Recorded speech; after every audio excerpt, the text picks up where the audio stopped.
सबसे पहले हम लोग समझते हैं कि आखिरकार ये जो बेल्जियम है, ये कैसे इंडिपेंडेंट होता है और कहाँ से, क्योंकि इसको कनेक्ट करना हमको अपने हिस्ट्री से। जब भी हम लोग सोशल साइंस पढ़ते हैं तो कनेक्ट करते चलते हैं कि आखिरकार ये बेल्जियम कहाँ से और कैसे, ठीक है?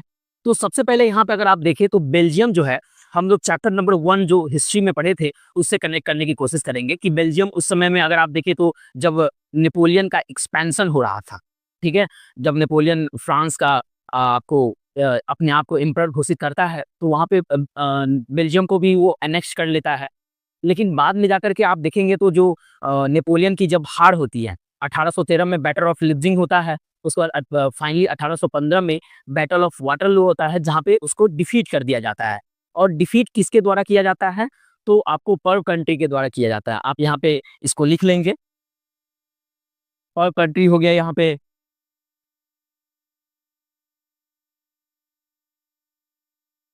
Russia, Austria, Russia and Britain. इन कंट्री के द्वारा क्या किया जाता है? हरा दिया जाता है नेपोलियन को। और ये लोग ज़्यादातर कंजर्वेटिज्म को प्रमोट कर रहे होते हैं, जिसकी वजह से नेपोलियन का जो एक्सपेंशन से ये लोग भी पूरी तरीक़ा से डर जाते हैं, जिसकी वजह से ये फाइनली ये प्रयास करते हैं वहाँ के लोगों से मिल करके क्या करना है कि नेपोलियन को वहाँ पे हरा देना है। और फाइनली वाटरलू में हरा दिया जाता है, 1815 में हार हो जाता है नेपोलियन के। और उसके बाद में वहाँ पे एक ट्रीटी ऑफ वियना किया जाता है फ्रांस के साथ में, जहाँ पे फिर से एक फ्रांस के जो बर्बन डायनेस्टी को रीस्टोर किया जाता है, जिसको पहले हटाया जाता है, उसको फिर से रीस्टोर कर दिया जाता है। आप देखिए तो ट्रीटी ऑफ वियना जो आपको ड्यूक मैटरनी के अंडर में पूरी तरीक़ा से कन्वेंट किया जाता है। और वहाँ पे ट्रीटी ऑफ वियना के तहत जितने भी फ्रांस में आपने देखा कि नेपोलियन जो जहाँ-जहाँ पे एनेक्स किया था, जहाँ-जहाँ पे जिस पार्ट को उसने जीता था, ठीक है? तो वो सारे नेपोलियन से चले जाते हैं। नेपोलियन के हारने के बाद फ्रांस से वो टेरिटरी हट जाते हैं, क्योंकि और ये भी होता है कि फ्रांस के ये जो लोग जो पर कंट्री होते हैं, या प्रूशिया, ऑस्ट्रिया, रशिया, ब्रिटेन, ये क्या करते हैं कि अगल-बगल में एक एक्सपेंशन को ना होने देने के लिए बहुत सारे कंट्री क्रिएट कर देते हैं। इवन बहुत सारे पार्ट जो है अपने जितने भी कंट्री जीते हुए कंट्री रहते हैं, उस सारे में बाँट लेते हैं।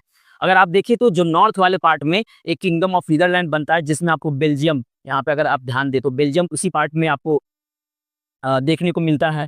इवन साउथ वाले पार्ट में आप नॉर्थ वाले पार्ट में देखिए तो फ्रांस के नॉर्थ में अगर आप देखिए तो पूरी तरीक़ा से किंगडम ऑफ नीदरलैंड बनता है।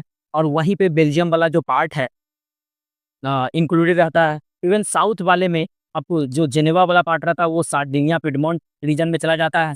और इवन वेस्ट वाला पार्ट में प्रूसिया और भी बहुत सारे टेरिटरी को अपने पास में रख लेता है।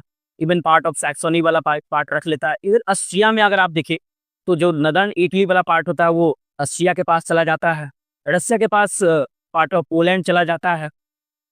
ठीक है, यहाँ पे पोलैंड लिख लेंगे। और उसके बाद क्या होता है कि आप देखिए तो फ्रांस में ये सारी पार्ट तो उस समय में एकदम से डिवाइड कर दिए जाते हैं। फ्रांस के एक्सपेंशन को रोकने के लिए ये सारी पार्ट एक दूसरे में बाँट लेते हैं, इवन क्रिएट कर देते हैं, बफर ज़ोन कह सकते हो।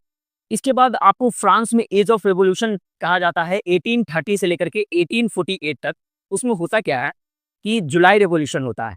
अब आपने देखा कि बर्बन डायनेस्टी को रीस्टोर कर दिया गया। फिर से 1830 में अगर जुलाई रिवॉल्यूशन में देखें तो जुलाई रिवॉल्यूशन में क्या होता है कि वैसा ही स्थिति की वजह से बहुत सारी स्थिति आपने चैप्टर 1 में पढ़ा है। तो जुलाई रिवॉल्यूशन जो 1830 में होता है, उसमें क्या कर दिया जाता है कि जो फ्रांस से जो लिबरल लोग रहते हैं, कौन? जो लिबरल लोग रहते हैं, वो क्या करते हैं, बर्बन डायनेस्टी को रिमूव कर देते हैं 1815 में। और वहाँ पे फिर से आप देखेंगे तो फ्रांस बन जाता है कॉन्स्टिट्यूशनल मोनार्की। कॉन्स्टिट्यूशनल मोनार्की बन जाता है और वहाँ का हेड बना दिया जाता है लुईस फिलिप को। अब यहाँ पे देखिए तो जुलाई रिवॉल्यूशन से ही इंस्पायर होकर के जो बेल्जियम का जो कैपिटल सिटी रहता है ब्रसेल्स, ठीक है? तो ब्रसेल्स में भी फिर से आपको वहाँ पे एक रिवॉल्यूशन देखने को मिलता है इससे इंस्पायर होकर के। और बाद में क्या होता है, बेल्जियम जो किंगडम ऑफ नीदरलैंड से एकदम से हट जाता है, टूट जाता है और बाद में जाकर के इंडिपेंडेंट हो जाता है। तो इस प्रकार से आपने पढ़ा कि किस प्रकार से जो बेल्जियम को, अगर हम लोग चैप्टर 1 में हिस्ट्री जो the rise of nationalism in India को हमने पढ़ा था, उससे किस प्रकार से बेल्जियम एक इंडिपेंडेंट स्टेट बनता है। क्योंकि पहले ये जो था, जो पार्ट ऑफ नीदरलैंड था, पहले फ्रांस के अंडर में गया नेपोलियन के टाइम में, फिर नेपोलियन से हटने के बाद ये नीदरलैंड में गया। तो उस समय भी ये इंडिपेंडेंट नहीं था। और उसके बाद जब ये आपको नीदरलैंड का पार्ट बनता है, फिर वहाँ से भी किस प्रकार से जुलाई रिवॉल्यूशन के तहत वो फिर से इंडिपेंडेंट हो जाता है। तो फाइनली वो द नीदरलैंड से, किंगडम ऑफ नीदरलैंड से वो हट जाता है और पूरी तरीक़ा से इंडिपेंडेंट हो जाता है। तो उसके बाद का जो स्टोरी है, हम लोग किस प्रकार से एथनिक कंपोजिशन है, ये सारी चीज़ें इंडिपेंडेंट हो जाने के बाद ही आपको देश किस प्रकार से चलते हैं, ये सारी चीज़ें स्थिति चैप्टर 1 में, सिविक्स के चैप्टर 1 में हम लोग पढ़ते हैं।